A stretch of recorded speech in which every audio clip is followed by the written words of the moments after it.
Улсын хурлын дарга эрхэм гишүүдээ Монгол улсын үндсэн хуулиар баталгаажуулсан эдийн засгийн эрх чөлөөний үзэл санааг бодит амьдралд хэрэгжүүлэх, иргэн аж ахуй нэгжийн эдийн засгийн суурь эрхийг бодитоор хамгаалж, эдийн засаг дахь төрийн оролцооны зорилго, хэлбэр, хүрээ хязгаарыг тодорхой болгохоор эдийн засгийн эрх чөлөөний тухай хуулийг боловсруулсан.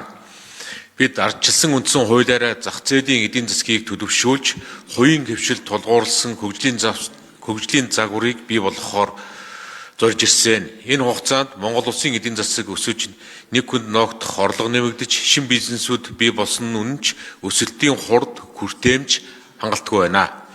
Манай эдийн засгийн өсөлт уул уурхайн салбарт хэд төлөрсөн хэвээр байна. Уул уурхайн салбарын орлого нэмэгдэхийн хэрээр бусад салбарын өрсөлдөх чадвар сулрах, төрийн зардал тэлэх, бүтээмжээс илүү түүхийдийн мөчлөгөөс хамаарах үзэгдэл хүчтэй болж, голланд өвчний шинж тэмдэг мэдрэгдсээр байна. Энэхүү нөхцөл байдлаас гарахын тулд эдийн засгаа төрөлжүүлэх, хувийн хөвшлийн өрсөлдөх чадварыг сэргээх, иргэдийн бүтээл санаачлагыг хамгаалах, хөгжлийн бодлого зайлшгүй шаардлагатай болсон. Өнгөрсөн он жилүүдэд эдийн засаг дэх төрийн оролцоо тасралтгүй өссөөр төр зөвхөн зохицуулагч биш, зах зээлийн голлох тоглогч, оролцогч нь боллоо. Эрх зүйн орчинд хамгаалах боломжгүй тогтворгүй хэвээр үүнийг дагаад дотоод гадаадын хөрөнгө оруулагчдын итгэл сул байсаар байна. Энэ бүхэн Монголд бизнесийн зохицуултын зардал маш өндөр байх нөхцөлийг бүрдүүлж байна.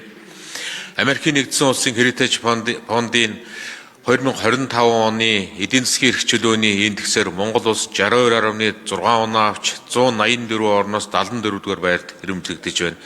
Өмчийн эрхийн хамгаалалт, эрх зүйн орчны чанар, төрийн зохицуултын өр нөлөө зэрэг үзүүлэлтүүд сул үнэлэгдсэн хэвээр байна. 2016 оноос хойш 10 жилийн хугацаанд Монгол улс дунд зэргийн эрх чөлөөтэй ангиллаас гарч чадаагүй эдийн засгийн эрх чөлөөний институцийн чанарын хязгаардагдвал хэвээр байна. Дэлхийн банкнаас эрхлэн гаргадаг бизнес эрхлэлтийн индексээр манай улс 190 орноос 81 дугаар байрт, дотоод гадаадын бизнес орчны үнэлгээний бусад судалгаануудч төр Монгол улсын бизнесийн орчин хүнд сурталчилгатай зохицуулалт өндөртөд тооцогдож байна. Энэ нь хөрөнгө оруулалт татах чадвар, бизнес эрхлэх таатай орчин эдийн засгийн тогтвортой өсөлтөд шууд нөлөөлж байна. Өөрөөр хэлбэл Монгол улс эдийн засгийн эрх чөлөөний суурь зарчмуудыг үндсэн хуульд тунхагласан боловч тэдгээрийг хэрэгжүүлэх эрх зүйн баталгаа нь хангалтгүй хэвээр байна. Эдийн засгийн эрхийг ямар нөхцөд хязгаардаж болох, төр ямар зарчим баримтлах, иргэн бизнес эрхээ хамгаалуулах талаар нэгдсэн зохицуулалт өнөөдөр байхгүй байгаа нь уг хуулийг санаачлан боловсруулах үндэслэл болж байна. Энэ хууль батлагдсанаар Монгол улс иргэн төвтэй хувийн санаачлагыг дэмжсэн хөгжлийн загварыг сонгож байгаа илэрхийлж, баялаг бүтээгчдийн эрх чөлөө, бүтээл санаачлага, хөрөнгө оруулалт, хөдөлмөрийн үр шүүм нь эдийн засгийн өсөлтийн жинхэнэ их үүсвэр мөн гэдгийг төрийн бодлогын төвшөнд бас тунхаглах болно.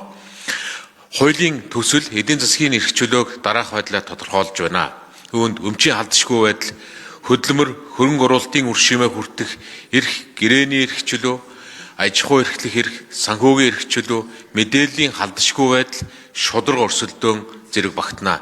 Эдгээр бол төрөөс олгодог боломж биш, харин иргэдийн суурь эрх юм а. Хувийн өмчийг нийтийн зайлшгүй хэрэгцээнд үндэслэн зах зээлийн бодит үнэлгээнд тулгуурласан нөхөн төлбөрийг бүрэн олгосны үндсэн дээр дайчлах зарчмыг бас тогтооно. Татвар тогтоох зарчмын хүрээнд иргэн аж ахуй нэгжээс хуульд заагаагүй төлбөр хураамж шаардлагыг хоригдно. Татварын тогтолцоо нь ил тод хуульд үндэслэн байх зарчмыг баталгаажуулна. Төрийн өмчит этгээдэд хуульд заагаагүй давуу байдал бий болгохгүй.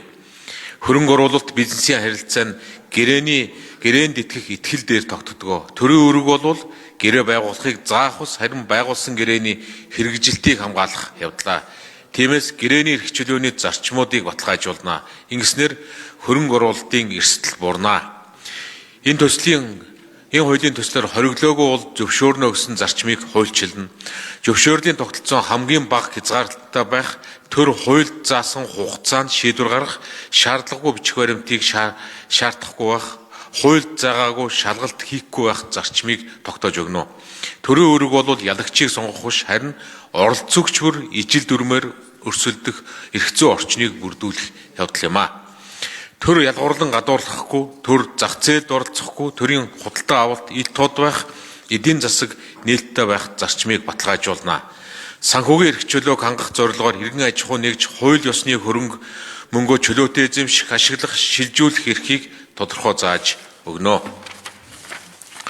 Төр үн ханш санхүүгийн харилцаанд захиргааны аргаар үндэслэлгүй хязгаарлалт тогтоохоос зайлсхийх зарчмыг баримтална.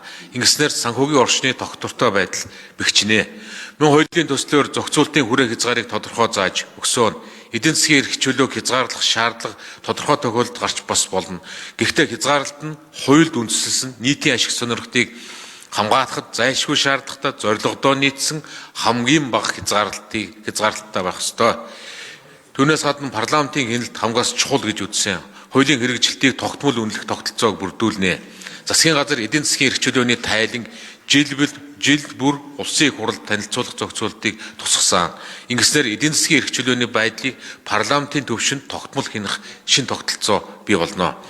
Энэхүү хууль батлагдсанаар аж ахуй эрхлэгчдийн хувьд бизнес эрхлэхэд илүү хэлбэр, эрх зүйн орчин илүү ойлгомжтой, тогтвортой болно. Шударга өрсөлдөөн бэхжиж, хөрөнгө оруулагчдын хувьд өмчийн хамгаалалт сайжирч, эрсдэл буурч, итгэл нэмэгдэх учиртай. Улсын хэмжээнд хөрөнгө оруулалт, ажлын байр, бүтээмж, орлого өсөх, урт хугацааны суурь нөхцөл бүрднэ. Эрхэм гишүүдээ, бид төр төвтэй эдийн засгийн загварыг сонгох уу, эргэн төвтэй хувийн хвшлийг дэмжсэн эдийн засгийн тогтолцоогоо бэхжүүлэх үү гэсэн энэ хариуцлагатай цаг үед явж байна. Эдийн засгийн эрх чөлөө бол хөгжлийн зорилготой хөгжилд хүрэх арга зам юм а.